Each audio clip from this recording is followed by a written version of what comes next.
अगले एपिसोड में सबसे बड़ा ट्विस्ट राजा और सबा के बीच देखने को मिलेगा।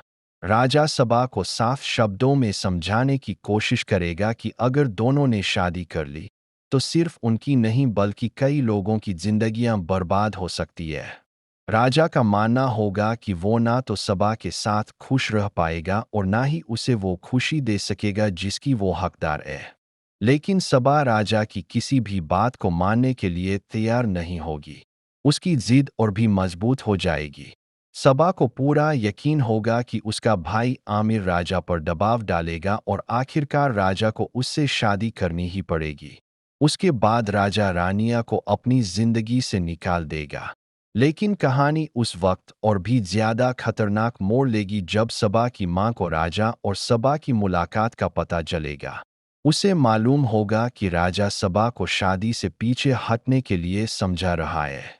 ये बात सुनकर वो फौरन आमिर को ऐसा फैसला लेने के लिए कहेगी जो राजा की फैमिली पर और ज्यादा दबाव डाल सकता है। सबा की मां आमिर से कहेगी कि सायरा को पहली तलाक भिजवा दो। उसका मकसद यही होगा कि राजा के घर वालों को मजबूर किया जा सके और वो सबा के साथ राजा की शादी के लिए राजी हो जाए। अगर ऐसा होता है तो बाद में तलाक के बाद रुजू करने का रास्ता भी खुला रहेगा। लेकिन मां का ये फैसला आमिर के लिए खुशी नहीं बल्कि एक बड़ी परेशानी बन जाएगा।